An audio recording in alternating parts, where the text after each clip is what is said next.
Bismillahirrahmanirrahim. Assalamualaikum warahmatullahi wabarakatuh. Bertemu lagi dengan saya Gatot Suroso, guru kimia yang mengajar di SMA Negeri 1 Cikakap, Kabupaten Sukabumi. Di sini saya akan membahas mengenai topik termokimia. Pengertian daripada termokimia adalah penerapan hukum pertama termodinamika terhadap peristiwa kimia disebut termokimia yang membahas perubahan kalor yang menyertai suatu reaksi kimia. Dengan demikian, pada termokimia akan berhubungan dengan suatu energi, di mana energi yang dinyatakan setiap sistem atau zat mempunyai energi yang tersimpan di dalamnya. Energi terbagi menjadi dua bagian. Yang pertama, energi kinetik adalah energi yang terdapat di dalam materi yang bergerak. Dan yang kedua, energi potensial adalah energi yang terdapat pada materi yang tidak bergerak. Jadi, energi kedua ini sangat penting dipahami. Yang bergerak disebut energi kinetik, sedangkan yang tidak bergerak disebut energi potensial. Berhubungan dengan itu, maka bentuk energi juga akan diungkapkan dalam pengertian beberapa bentuk energi yang dikenal, yaitu energi kalor, energi kimia, energi listrik, energi cahaya, energi bunyi, dan energi mekanik. Berhubungan dengan energi, maka akan kita juga pahami mengenai hukum kekekalan energi. Hukum kekekalan energi diartikan energi tidak dapat diciptakan ataupun dimusnahkan. Tetapi dalam artinya suatu bentuk energi hanya dapat diubah menjadi bentuk energi lain. Tetapi tidak pernah ada energi yang hilang ataupun bertambah. Secara singkat, bahwa energi tidak dapat diciptakan ataupun dimusnahkan, tetapi hanya bisa berubah dari suatu bentuk energi ke bentuk energi yang lain.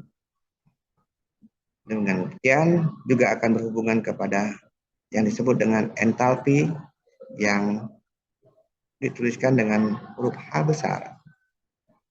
Entalpi atau kalor adalah jumlah dari semua bentuk energi dalam suatu zat.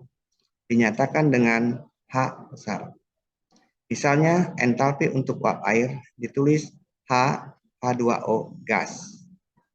Entalpi akan tetap konstan selama tidak ada energi yang masuk atau keluar dari zat.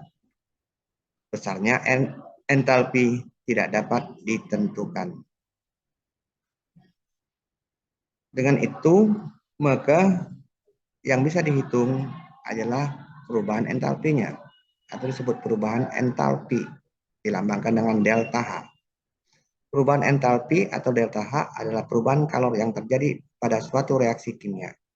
Delta H merupakan selisih antara entalpi produk atau HP dan entalpi reaktan atau HR, yang mana dapat dirumuskan dengan delta H sama dengan HP dikurang HR, atau delta H sama dengan H produk dikurang dengan H reaktan. Kemudian ada ketentuan entalpi atau H dan perubahan entalpi atau delta H. Jika H produk lebih kecil daripada H reaktan, maka akan terjadi pembebasan kalor. Sedangkan harga H negatif atau lebih kecil daripada 0, maka dapat dituliskan 2H2 ditambah dengan O2 menghasilkan 2H2O, menghasilkan kalor positif. Kedua, 2H2 ditambah O2 menghasilkan 2H2O. Delta H sama dengan negatif. Jika H produk lebih besar daripada H reaktan, maka akan terjadi penyerapan kalor. Harga delta H positif atau lebih besar daripada 0. Maka dapat ditulis 2H2O ditambah kalor menghasilkan 2H2 ditambah O2. Atau 2H2O terurai menghasilkan 2H2 ditambah O2 menghasilkan kalor negatif. Ketiga, 2H2O terurai menghasilkan 2H2 ditambah O2, maka delta H atau harga delta H-nya positif. Demikian penjelasan dari saya. Semoga dapat bermanfaat. Terima kasih. Wassalamualaikum warahmatullahi wabarakatuh.